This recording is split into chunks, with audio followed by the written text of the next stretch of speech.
Hey everybody, Josh Sigurdson, a World Alternative Media here, and of course we're joined by author and economic analyst here at WAM, John Sneisen, and we are joined, of course, by Tim Picciott as well over Zoom, and we are going to talk about not just 2020, but the 2020s today, because there's a lot to go into. A lot of people are uncertain where the economy is going, where the stock market's going, where gold, silver, crypto's going, and we're going to try and go into all of that as best we can today. But first, I want to talk about this decade that we're finishing here. It is the end of a decade after all, and we can't go without talking about this decade that everyone seems to think we didn't have a recession. John, like for the last year, I've been seeing all of these news articles about how the 2020s was the first decade in history without a recession. From my perspective, I see it as the entire decade was a recession. It's just been papered over. We've gone into that before. First, I'm going to go to you, and then I'm going to go to Tim about this, but I wanted to ask you, John, what your thoughts are on the 2010s as far as the economy goes, because I don't think anyone expected to see everything prolonged and pushed off as long as we have. I would almost call it a lost decade, from the recessionary, the depressionary facts that, since 2008, we've really been in a depression, but we have just papered over. We, bought the central bank, increased their balance sheet by buying up toxic assets for, for about almost $4 trillion worth of, terrible assets like mortgage-backed securities and bonds and so on. That basically they were assets that were not valid anymore. They weren't really assets anymore. They were just pieces of garbage laying around, and so the central banks had to buy these from the entities. And of course, Japan. We're starting to see what we saw in Japan with the heights of 2000. You had the heights there. Back in the 80s, but of course we had more heights in the stock market here. But they have been buying up every single asset that they can get their hands on because they had to. There was no way out of it. If they hadn't bought up all the ETFs, well, not all of them, but 86.11+% that they have, the ETF market would have blown up. And if they didn't buy all their debt, nobody would have bought their debt, so they would have been bankrupt. So that's what's going on right now. We kind of entered into a suspended animation period since 2010, where they basically have to put in all these monetary measures, the central banks, lowering interest rates, buying assets from everyone in order to be able to prop up the system and hold it alive. Because if we don't, it's going to fall apart pretty quickly. And if you get a deflationary pressure on the economy, that's their worst fare in the central bankers' history, is if they get that deflationary pressure and becomes too big, there's no way out of it other than hyperinflation right away. Right, and of course, this is something that has been on the horizon for quite some time. I have to note that while we're mostly talking about the U.S. economy in this video, it plays into the global economy, into Canada, Britain, elsewhere. I mean, we're talking about the world reserve currency after all, and how that affects the rest of the world. It's massive. But Tim, let's go to you in a much warmer place over there in Arizona, and can you go into how would you sum up the 2010s yourself? Yeah, so I mean, most of the mainstream economists, or if you turn it on CNBS, that's what my name for CNBC, what you'll see is, everyone talking about how great things are. This is the best economy ever that we've been, this was the best decade ever, first decade without a recession. And, it really depends on who the best decade, who was it for? Was it for the average American middle class, especially lower class, or was it the best decade for the major corporations, for central bankers, for, all these big oligarchs? And I would say it's got to be the latter, because what happened is people conflate and they use the word economy and stock market sort of simultaneously. And so, everyone here on this channel knows that, a lot of money printing has been going on. And, personally, I didn't foresee that. I did actually call the Dow would be at 20,000 when it was below 7,000. Now, I did not think it would get up to 28,000. I did not think we'd have $17 trillion of negative interest rates. I didn't think we'd have any negative interest rates. And so, I don't want to make it sound like I know everything, because a lot of stuff I didn't see that was coming up. So it'll be really interesting to see, when we do this again 10 years from now, which, we probably won't be on YouTube because, who knows if we'll be here 10 days from now, let alone 10 years from now. But for me, it really was a decade where, you probably saw the middle class, more and more middle class slip into lower class. And yeah, people are out there, they're buying things on payments. But I saw articles the other day on, I believe, on Zero Hedge, where there's some states where 40% of consumers are delinquent. You've got a huge amount of Americans don't even have $1,000 if they were to try to come up with it. Gigantic percentages.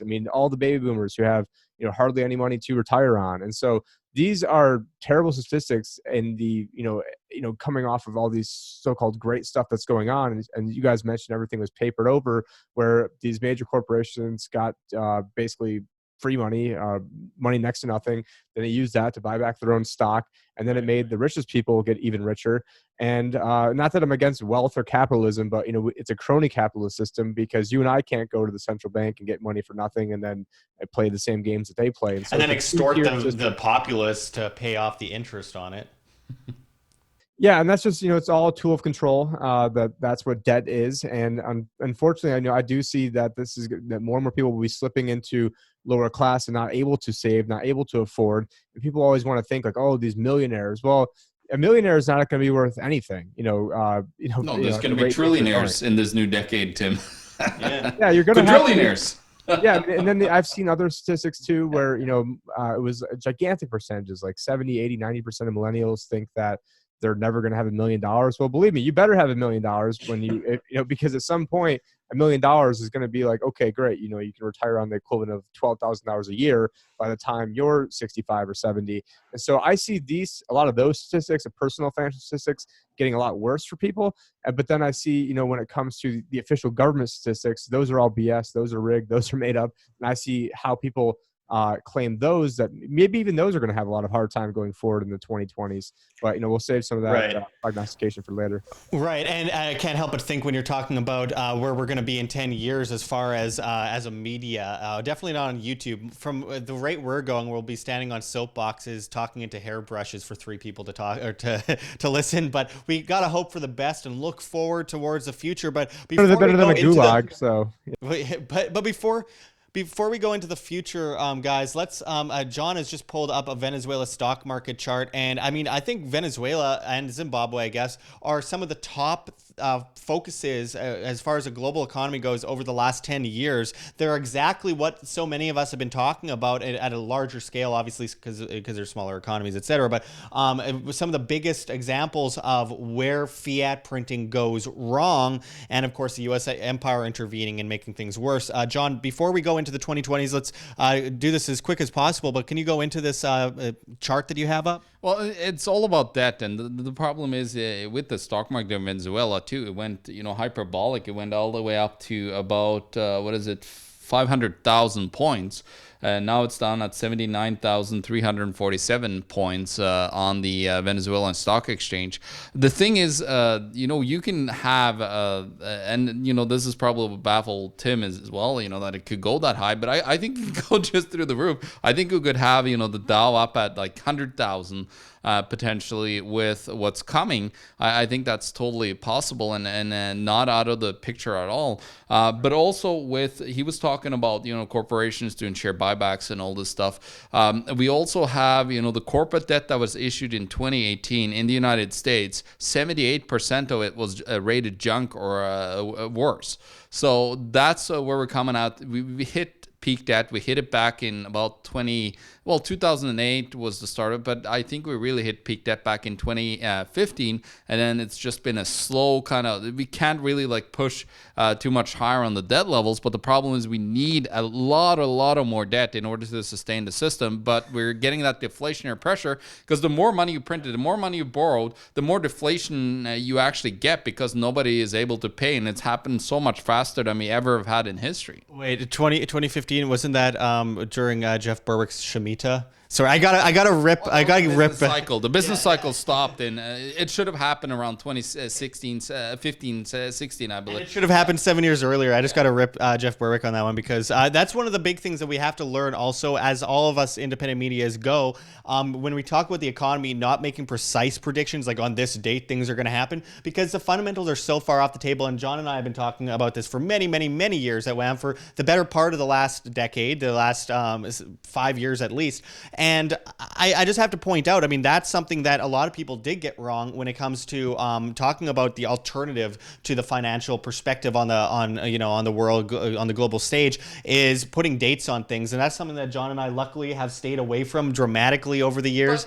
But again, they believe that they actually was going to happen at that time, which it should have happened. Right. But they just manipulate and paper it over, and they have the business cycle in suspended animation right now, and it's like, oh yeah, it's not going to happen a debt crisis ever again. It's pretty laughable, but it'll go on until it doesn't go on anymore, and then it just collapses in on itself. Right, exactly. And I mean, at the end of the day, all fiat currencies eventually revert to their true value of zero. Always have, always will, going back to 1024.80 in China, as we've been talking for half of the last decade. But I want to go into the future here a bit more. And I'll go to Tim first for this. I want to talk about the year 2020 when we are looking in the rearview mirror at what we've seen this last decade. We have all these so-called economists, Paul Krugman types, that are doing exactly what Ben Bernanke did in 2007, say everything is just great, everything's just peaches, guys. That is money owed to ourselves. Yeah, and we are looking into the future, and all these economists, mainstream economists, are saying, the chances of a recession are plummeting. There's no chance of a recession in 2020. Everything's good. Everything's on the upside. We're all looking forward to a bright and prosperous 2020. Tim, before we go into the 2020s as a whole, what are your thoughts on the speculation regarding 2020 that everything's going to be just all right? What is your perspective on 2020 going forward as Donald Trump talks about pulling interest rates to zero, telling the Fed to print? What do you think? Okay. Yeah. I mean, first I want to touch on what John was saying with Dow 100,000. I mean, it's only a question of when it's going to be 100,000. It just depends what time frame you're looking at. And even what people don't realize is that, certainly when John and I were born, I mean, the stock market was below 1,000 and now we're at 28,000. So with the power of compounding, I mean, I was just doing it right now on my financial calculator that if the market did average 10%, and when you're inflating money, so we're not talking about like a true 10%, but so there's a lot of distortions when you print money to this, but that market has averaged 10% S&P over a long time period. But right now I am talking about the Dow. But yeah, I mean, all you'd really need is at a 10% growth rate, looking at 13 years for the stock market to be at 100,000. And then you're looking at, if you average 10% a year, and these are not like hyperinflation numbers, this is just average stuff. You would see a stock market of 72,000, Dow of 72,000 in 10 years.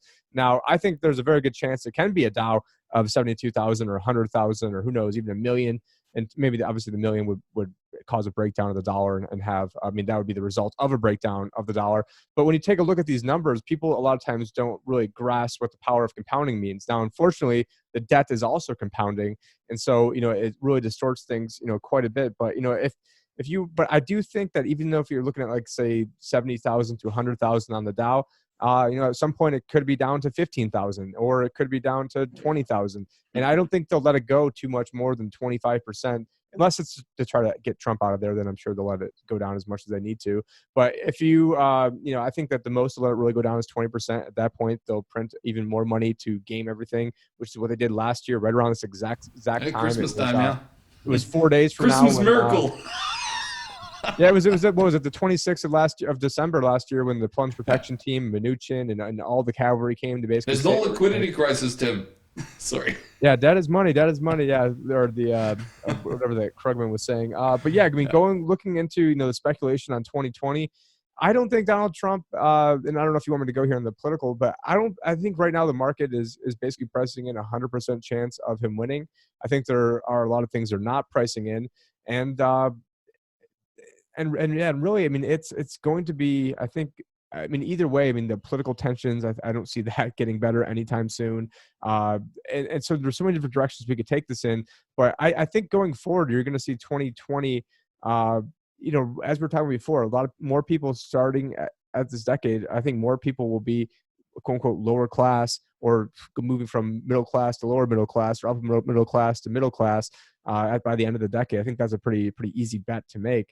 So I don't know what exactly area you want me to get into, whether it's politics or the crypto. Well, specifically the U.S. dollar versus as well the stock market. Like your thoughts going forward into 2020 on that, because we hear all these economists saying that everything is going to be great in 2020. I feel like the momentum is going in the opposite direction, while we are seeing the stock market get pumped higher and higher. And I honestly think that that is insanely concerning going forward for those that are heavily invested in the stock market. I mean, we're expecting possibly the greatest depression we've ever seen.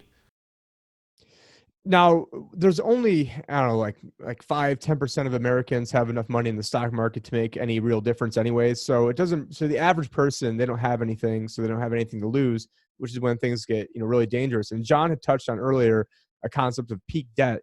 And really, it's not really a concept of peak debt as much as it's a peak minimum interest rate. And so if you are, have 5% interest rates and the debt's 20 trillion, and that's $1 trillion a year in interest. But then if you all of a sudden have, 1% interest rates, then it's not really that big. Then you're looking at 200 million in interest, and it's not 200 billion, and it's not nearly as big of a deal. And so by distorting the interest rate, or potentially then having negative interest rates in the future, we could teeter on this whole system where basically everything is rigged, and we're just focusing on a minimum payment as a country. And that's what people are doing, whether it's auto loans that they can't afford, whether it's housing payments that they can't afford, that people are just buying payments. And when you keep interest rate low, it then distorts what the cost of money is, and then distorts everyone else's purchasing power. Well, eventually things come to fruition, as we all know, and we're seeing that on the streets of most cities throughout North America right now, and in Europe and in Asia and everywhere. It's just homelessness everywhere. John, what do you think? Well, let me touch upon the negative interest rates there, because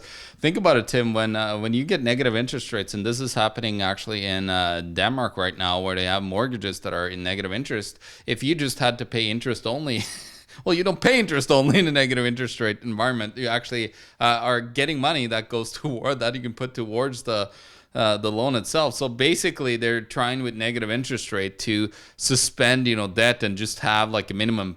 Basically, there's not even a minimum payment anymore. It will pay itself automatically. But the problem is with pushing it to negative, they're gonna have to go really deep into negative. They're just gonna continue. There's some people. I forgot who it was, but it was on the Max Kaiser on the Kaiser Report. One of his friends that I had over there. I thought, I heard from economists that it was going to be 4 or 5 negative percent, like 500 basis points negative.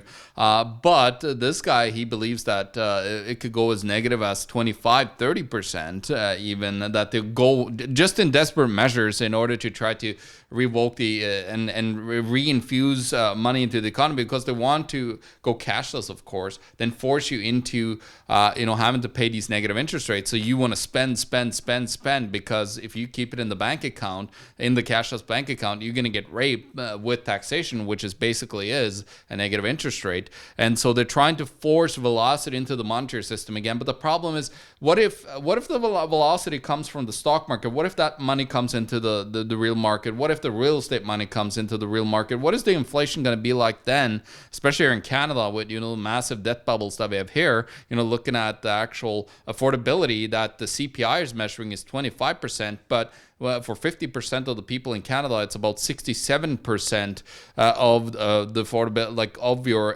income goes to your housing, instead of 25 that they actually measure against. So the real inflation, and they're actually talking about here in Canada that we're going to see probably 6 to 8% inflation right now in our groceries, specifically here over the next year. So you're seeing the money is trickling into the economy as, and this, a lot about this, Tim, but the baby boomers are starting, they need to start selling assets in order to retire as well, and they're getting forced to relieve assets and sell them into the economy. But who's going to buy them? So that is a deflationary pressure potentially, because there might not be any other buyers than the Federal Reserve. But then on the other hand too, all this money that they now sell will be used into the real economy, so suddenly that money is trickling in, creating more inflation into the economy. Right. And before we go to Tim to respond to that, first I just got to point out, I mean, like the Roman Empire that we saw before, and we did a video on it. It's on our YouTube channel, the end of the fall of empires. But I was in Rome and I was reporting on it at the time, and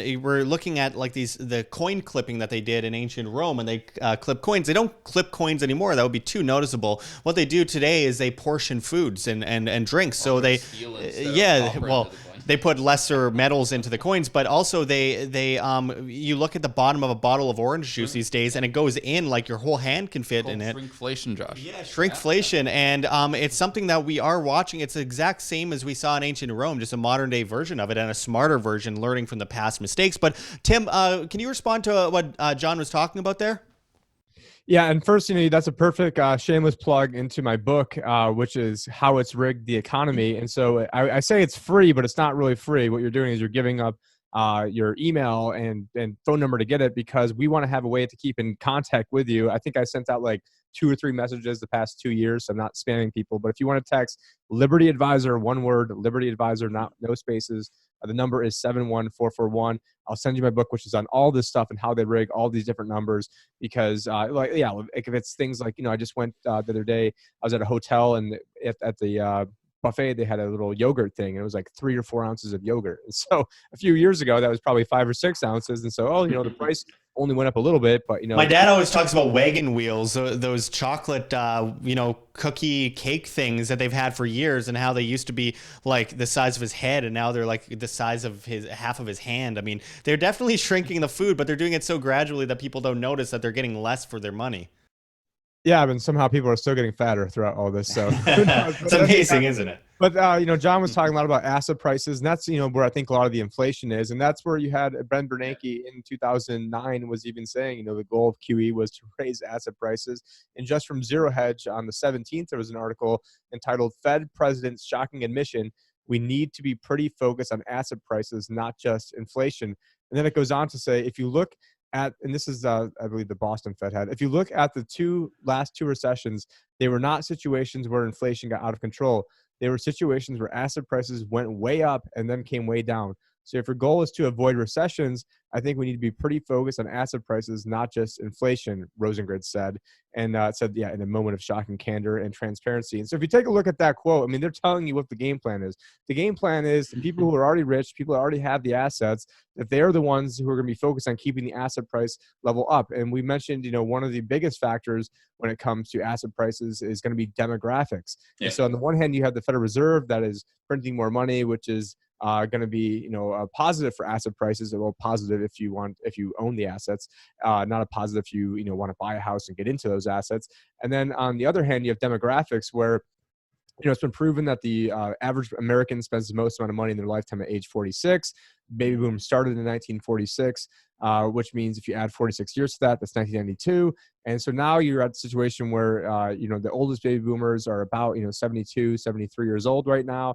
They're forced to take money out of their IRAs, their 401ks, called a required minimum distribution. And so there's forced asset selling right there. A lot of people who, probably in houses that were, 2,500 to 5,000 square feet. And now the kids are moved out and they realize they didn't save enough money. So they've got to downsize because they've saved nothing, because the only asset they really have is that equity that's in their home.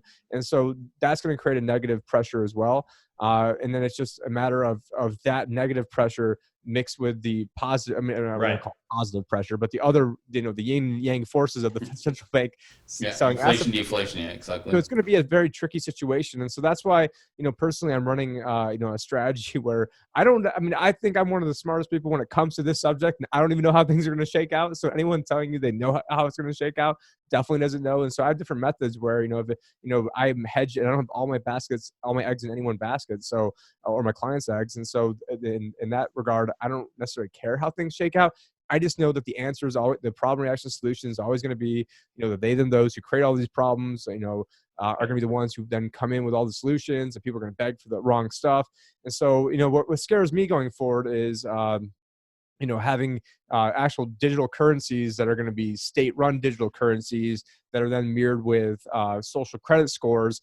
And then all of a sudden, we criticize the government and, we're not standing on a soapbox. We're in a gulag, not able to talk to anybody. Go to gulag. We can't buy anything. Well, okay. So let's move on to the next end, guys. I think that it's important to mention something that's going to be very, very prevalent going forward, not into just 2020, but into the 2020s, going into 2030. Now, I think this is something that we should all be very concerned about. It's a cashless society. It's technocracy. It's the idea of the Internet of Things taking hold via 5G or 6G in the future, who knows?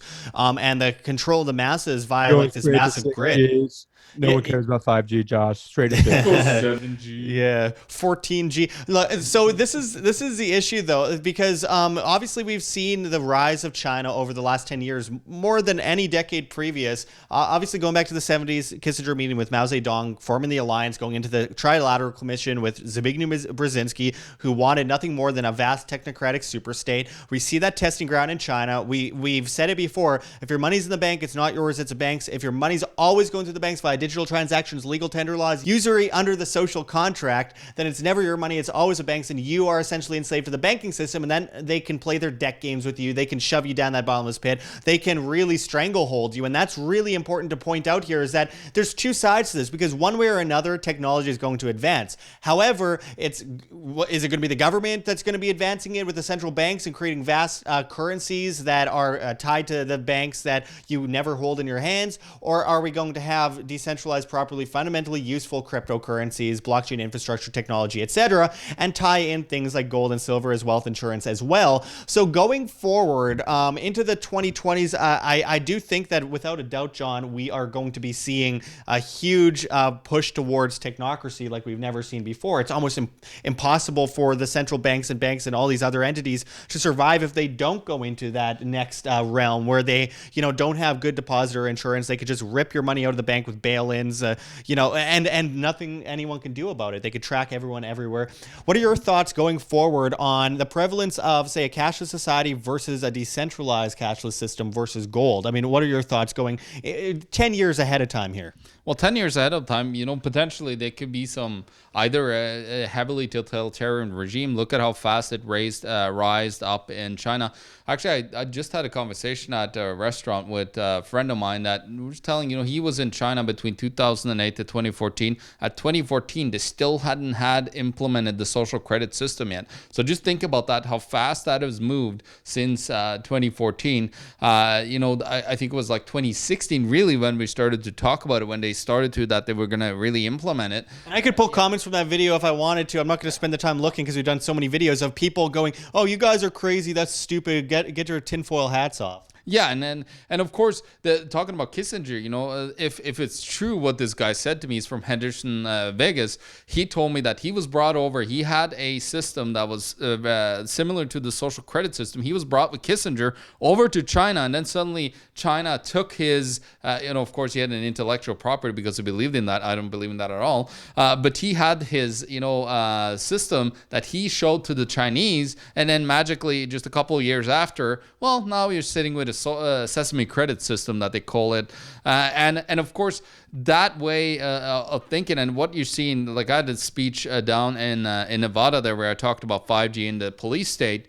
It's very fast. Technology is moving super fast ahead today, and of course the problem here though, if they're gonna pull this off, they need to print a tremendous amount of debt again, and I think probably that's a good thing for them, that they could use all that debt to try to prop up a little bit more with the infrastructure that it takes to build an actual properly 5G system. The ones that you're hearing that is out right now, it's fake.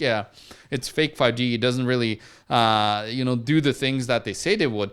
With a real 5G system, you have surveillance basically everywhere, and you have a control grid that watches every single thing that you do on social media, when you're out in public, who you're around. It'll actually, if you're together with Tim, for example, I go down to Phoenix, Arizona and hang out with him. Well, suddenly a camera picks me up with Tim, and Tim has lower score than me. Now my score gets downgraded. That's how it works in China. I don't think Tim's gonna have a lower score than you though. He's a financial advisor, but I mean, with the wrong type of financial advisor. He likes the good things. Yeah, saying bad things about the government is not good for your social credit score. They stop you from eating at restaurants, stop you from flying. If you do fly, or if you are allowed to fly, if you're just above that line, they'll blast a high-pitched sound into your ear, high-pitched frequency to make you feel uncomfortable or sick. I mean, this is crazy, and there's no doubt about it that this is going to happen going into the 2020s. Without a doubt, we'd be delusional to think otherwise, and we'd also be delusional to think that cryptocurrencies aren't going to exist in 2030. Whether or not it's the exact same ones that people might use today, one way or another, it's going to exist and people are going to use them. So before we go to Tim, I want to finish that with you, John. Cryptocurrencies and gold in the 2020s. How do you think that they're going to do, especially focusing on the decentralized ones that the people make up? Yeah, no, they're definitely going to be set to take center place together and fighting against all these projects. I think I posted a list of all the centralized type of blockchain or electronic currencies. I think there were like 17 big projects right now with central banks that they were actually working on. So you have all of these centralized currencies are going to fight against what is the antidote, and which is decentralized currencies. They're going to, go forth and back. And I believe, they're going to try to outlaw these currencies, of course. And today they can actually track, there's a thing coming out that I listened to. It was actually on a Halloween guy. It was a Halloween thing where a guy was sitting out there talking about it, but they could actually track what they call tainted coins. So if your coin has been stolen at one point, for example, the Silk Road coins, they're looked at as stolen coins. If they get deposited into a exchange, then they don't even have value because they were stolen at some point. So basically, they are trying to track the current open source, the open ledgers that are out there. And implementing systems to track them as well as they can, of course, because they need to track every single thing that we do. So that's what we're going to fight. But I do believe that there's more and more emphasis coming out on some privacy coins and some privacy projects that are really helping. You have the web browser stuff that's coming out with Brave. You have decentralized social media with Flow, the U.community, a whole bunch of other ones that are coming out there, fighting decentralization. I think what we're going to see is we're going to see a move from the total centralization that happens naturally throughout society. If you go and look far back, the centralization of money, of government, everything goes in cycles. So you get, a full type of centralization. Look at China. They're really starting to hit the back end of what they can do with centralization. But the problem is also China has a massive debt bubble. They had already 3 banks collapse with bank runs over there. And so they're in trouble. And I think what we're going to see is we're going to see gold and silver are going to fight. They're going to be there together. They're going to be more of a wealth insurance type of thing, where if you have it, your wealth is going to be saved. But then on the other hand, when the capital controls comes in, when you can't move your money out of the bank or at all even take money out of the bank if you go fully cashless, well, now you need other ways of having some form of privacy, because basically if the governments do that and the banks are doing that to you, you have zero privacy left in your life, because that's what cash really is today. Cash is privacy, because you can, privately, me and Tim can make a transaction between the two of us and be able to use that. But what's going to happen is you're probably going to see, if not a collapse over that next decade, you're going to see, gold and silver being at the forefront of the end of, if it goes as far as the end of the decade, of all the way to 2030, you're going to see a prevalence of maybe a two-sided society where you have, the people that are awake, that are using all these tools to fight the current system versus, the centralized, part of society that is fully controlled. Yeah, I mean, tyranny comes under the guise of convenience, and so can the great marvels that we on the free market push forward. And I think privacy coins also help in that a lot as far as cryptocurrencies go. We see countries around the world swapping out one by one. Eventually, they're going to swap out of the U.S. dollar. The faith is going to be lost. The military can no longer defend the faith in the U.S. dollar. They can hardly do it today. Tim, let's go into that a bit. So regarding gold, silver, and crypto, going forward, well, what are your thoughts on the prevalence of these 3 major assets that people are, obviously looking at for a safe haven? I can make just one comment quickly on China before we get going. So I was looking at an article today from Zero Hedge that's called "These are the international brands that have apologized to China." And actually, right now it's not on Zero Hedge anymore, but I had the link saved. So for whatever reason, it's not on Zero Hedge, even though it was earlier today. And it just goes through all these different companies like Dior, the NBA, Swarovski, Calvin Klein, Coach, and a lot of times it's like, what was the big offense? It's like, oh, we showed in a ad, there was 2 seconds where it showed a map in the background corner of a room and it didn't have Taiwan as part of China. And so, oh, we're so sorry. But it was like all these companies just kowtowing to China. And so now I'm probably never going to be able to go to China because their AI. Yeah, I'm pretty sure I'm not monster, right? Like they have they have control over, they're trying to do what the IMF did with the Asia Investment Bank and doing exactly the same strategy, of course, and having control and having that power, Tim, as you said, it really takes away for free speech right there, that they could be so powerful that for the the income that NBA and others have, that they were able to do this. Well, I mean, it should be noted that China, in my opinion, if we're going to make predictions going into the next decade, China, in my opinion, is the biggest concern in the entire world, not just from the monetary system perspective, from the governance perspective too. As G. Edward Griffin recently said in an interview I did with him, it's one bully versus another, and neither are good. So it's like, which one's going to reach the top first? But one way or another, China is set to surpass the United States. So is India. And I think we should all be very, very concerned, because we don't want one empire, but we don't want the other either. And we should be concerned about the technocratic push and totalitarianism that China pushes forward, and how everyone's already bowing down to them.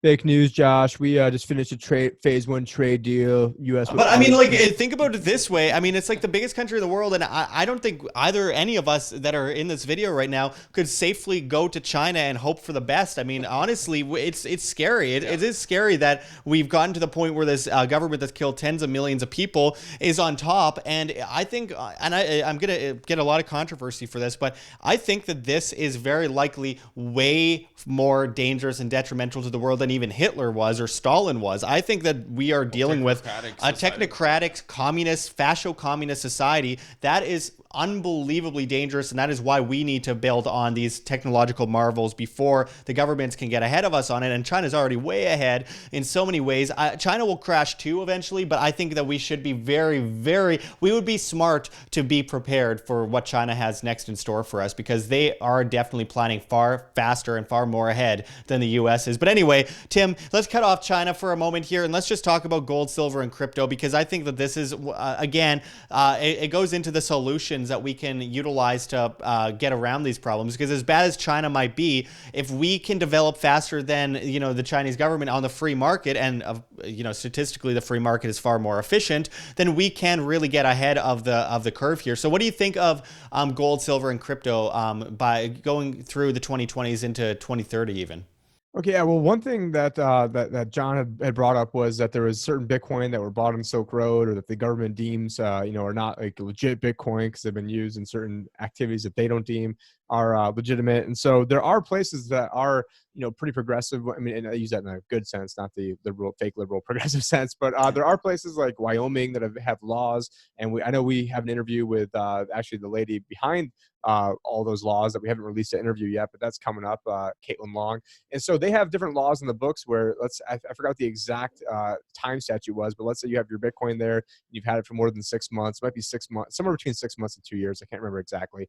And once you've had title of that Bitcoin for, let's say, 6 months, then now it's yours free and clear. And even if it was used in some nefarious activities, as long as you weren't a part of that, that's your Bitcoin. And you also are, corporations are you can't be forced to give up your private key there. There's some other goodies too, so we'll tease that one later on. We've got that interview coming out. But yeah, places that are thinking ahead of the curve, I think you're going to see those places getting a lot more business. And then places like New York and California and Illinois, I know a lot of crypto companies, they won't even touch New York. They're like, hey, we'll do business anywhere except license North Korea. Shapeshift, for example. So going forward, it just depends on whether or not in the next 10 years if the dollar does collapse. I think this is sort of a controversial opinion, but I think throughout all this, temporarily the dollar will get stronger, because there'll be people always do the wrong thing at the wrong time. They'll rush into the dollar. The dollar will actually get stronger throughout all this, but then there'll be a certain point where you're going to want to take your dollars and put it into the actual real assets, because those real assets will then explode in value once people realize, oh crap, I just put all my money into this unsecured I'm now an unsecured creditor of the bank. Well, we're And certainly seeing that now, though, Tim, right? I mean, like, we're seeing a huge amount of people flooding into gold and even crypto to a certain extent, though a lot of speculation still going on. But with gold especially, I mean, the private ownership of gold is at 50-50 with public ownership, and that's quite historic. We went into that with David Morgan earlier this year from the Load Project. I don't know. I can't help but think that there's a lot of big institutional investors as well as, mom and pops and individuals that are getting into gold right now. And there seems to be some, I wouldn't say an awakening, but there's a shift happening at the very least. Yeah, I mean, I'm directly where the rubber meets the road, and obviously the people that are coming to me are more, crypto and silver and gold up than the average person, that's seeking me out. But when it comes to the average person that's out there, they don't care at all about gold or silver or Bitcoin. Obviously people that are listening to us now, our listeners, are probably a lot more exposed and have a lot more as a percentage than the average person out there. But I still think. But that means there's a lot of room to run on it. If hardly anyone, I mean, most financial advisors, I don't think have allocations to gold, or if they do, it's probably super small, and most of your clients probably don't actually hold it physically. So, but that is an opportunity though. If no one's really talking about it, Right. That's the time to buy something, not when everybody is saying everything is going awesome. So and that's like any asset. I mean, right now you take a look at the Bitcoin fear and greed index. I believe yesterday it was at a 23 or 24 on a scale of 100, and that indicates extreme fear. Last year we started the year January 1st at either a 23 or 24, which is extreme fear. Mm-hmm. And as of right now, the Bitcoin is up, I believe, over. I mean, I haven't checked it today, so it's dangerous to say this, but last time I checked, it was up over 100% year to date. And so, like any asset, when people are extremely euphoric, that's the time to run or sell or trim your positions. And when people are extremely doubtful, and you see like the Time magazine where the economy is holding on by a thread that's about to burst, then that's usually the time to buy. And that's Right. And I'll say this is not financial advice; it's just my opinion. Talk to your own financial advisor. Well, of course. I do want to let everyone know, if they want to be a client of Tim's, check the link below. There's a bit.ly link below the video in the description and the comments. And of course, get John's book, The End of Freedom: How Our Monetary System Enslaves Us, as well as Canada, the Greatest Economy in the World, ? All linked below and on Amazon, etc. And my plug is float.app, flote.app, where I'm posting exclusive videos now because it's not safe for YouTube, and YouTube will take our channel down for the slightest little infringement. But anyway, finishing it off, because this has gone very long, and it's a nightmare to edit these kinds of videos. There's three of us, so I do want to close it off. But first, before we close it off, I'm going to ask two questions in one here, and we'll try to stick to those questions. First, where do you think Deutsche Bank will be in 2030? And second, with that said, do you, with all of your instincts, do you think that the US dollar will exist in its current state in 2030? We'll go to you first, John. I think I'm gonna say no to both of those, because it's so bad right now. What Deutsche Bank is basically at, the lower Lehman levels, where the highs. I forgot where the highs were. I think back even in 1992, I think it was $44. Well, now it's sitting around $7 somewhere. So it's clearly a collapsed institution that are just desperately trying to reorganize and do whatever they can in order to save themselves. So they're screwed. They're not going to exist if they exist in 2030. It would have been a massive bailout. I don't know how they're going to do it. Probably like how are you going to print $43 trillion worth of derivatives to save that, with the German economy being John, you don't know the Germans then. Yeah, being at 7 trillion, the GDP of Germany. So of course that's I don't think that's going to happen. And then the US dollar in its current form, no, because I think what's going to happen, and there's a lot of push. You had the Fed Now network that they're talking about. That's going to be the electronic transfer system in 10 years, because the technology moves fast. I do not think the US dollar in its current half cash, half 1%, whatever it is, cash form, and then the rest electronic. I don't think it's going to exist like that. I think we even might have, an SDR system where the SDR is the bailed out all the central banks, and then you have the underlying, devalued US dollar and other currencies. There's so much to say, so much to do, and so little time to do it. And we'll go to Tim right away over this. As simple as you could put it, Tim, do you think that Deutsche Bank is going to exist in 2030? And do you think that the US dollar in its current form will exist in 2030? I think Deutsche Bank will either be bought or put out of existence by then. But I think there will be some bank that ends up buying Deutsche Bank's, quote unquote, good assets that they have left. And if John sort of stole my thunder on the dollar, and I actually wrote these notes down as he was talking, and then he went right into what I was going to say. But I think they're going to have, like a Libra-like currency that's going to be issued by the Fed. And then that is then going to be tied into, a combination of the Bank of International Settlements and the IMF to basically, there'll be a global worldwide like SDR type system. And then the dollar component of that will still be used in America and we'll still call it the dollar, although it will be tied into a bigger system. And then if the powers that be have their way, they'll want to then marry that with some sort of global carbon tax. That's why they're pushing people like Greta Thunberg out there, trotting her out, because it's not about, actually fixing these problems, assuming they are problems. It's about control. It's always been about control. People that fly around private jets all around the world don't really care about, what is going on in the economy. They want you to bail them out, and they want your money to do so. That's what it's always been about. That we could go on for 5 hours about that. But yeah, I think it's going to be some sort of state sanctioned FedReserve.gov coin that's tied into the international system. Right. And I would say the same as well for Canada, as we see the Bank of Canada has been openly pushing for that right now. Yeah, most of them. Yeah.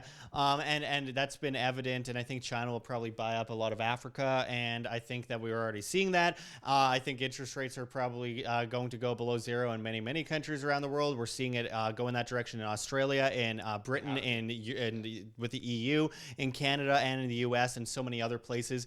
All I know is that the most important thing going into the next decade is you, the people watching this, and what you do next. Because at the end of the day, no matter how bad it might be out there, it comes down to you fixing those problems, not looking for someone else to fix it for you. You can be the change you wish to see. You can be independent. Even if you don't have money, you can become a more self-sustainable, a more efficient person that can take care of yourself, take care of your family. As I always say, food, water, shelter, self-defense. You're not gathering things to the toughest guy on the block. And then from the monetary perspective, gold and silver, in my opinion, and cryptocurrencies as well that are useful, that actually have a use case. So make sure to look into that. But of course, if people are interested, they can go to Tim Picciott if they want to be a client of his. Again, links below. And of course, John's books as well. And finishing it off, I just want to thank all of you out there that have been watching Wham in this past decade. We haven't been around for a decade. We've been around for almost a decade. And it's been amazing being able to bring you guys videos. Of course, our viewership has been cut down dramatically. So if you got around the algorithm and are watching us right now, thank you so much. I want everyone to write in the comments below, Happy New Year.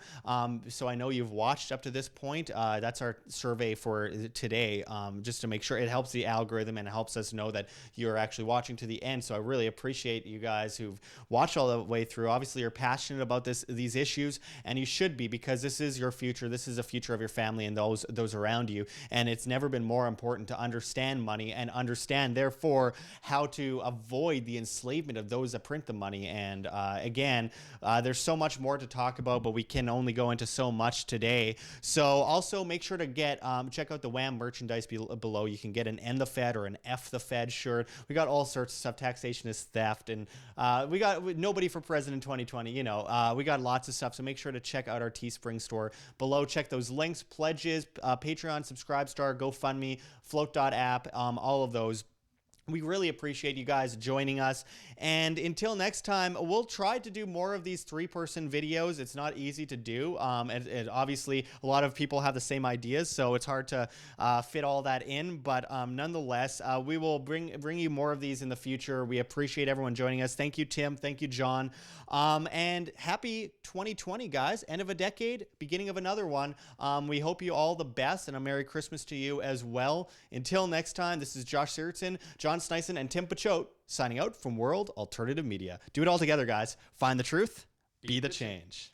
Like what you see here at Wham, don't forget to check the links below. GoFundMe, Patreon. We cannot do it without you guys. Every donation is extremely, extremely appreciated, as we're getting incredibly shadow banned. We've lost 80% of our audience since January of 2019 and counting. They are ripping us apart here on YouTube, and the only thing we could do in the meantime as we prepare for the next big step is to ask for help from the viewers that support our free information that we try to post on a daily basis. You can also find us on Subscribestar, where just $1 a month, that's all it takes, $1 a month is all it takes to truly make a huge difference. If everyone gave $1 a month, it would change everything for independent media, and we could win this information war, and we can defeat the mainstream medias eventually. And of course, on Subscribestar, we post subscriber-only content that you'll only see on Subscribestar. So make sure to pledge there, become a Patreon. That makes a huge difference, guys.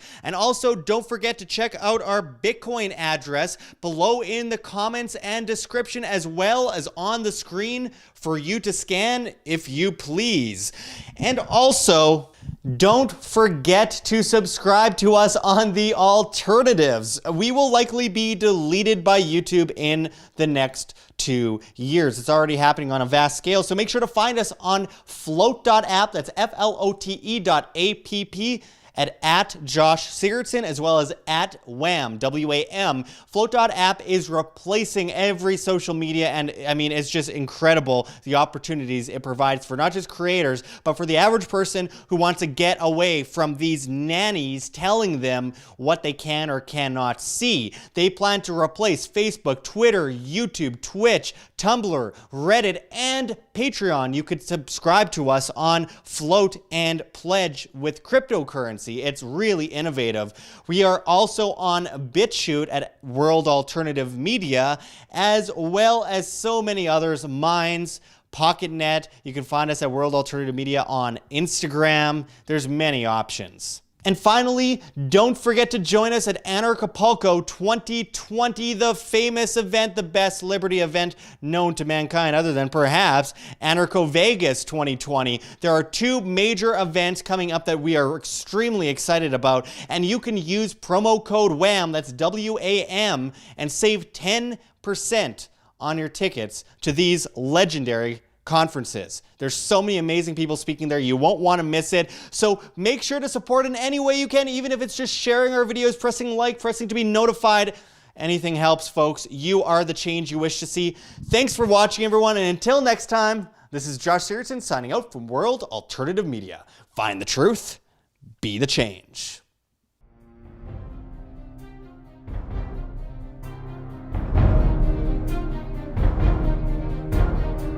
I'm sure you have already changed people's minds in your young age because you're involved, and I like that.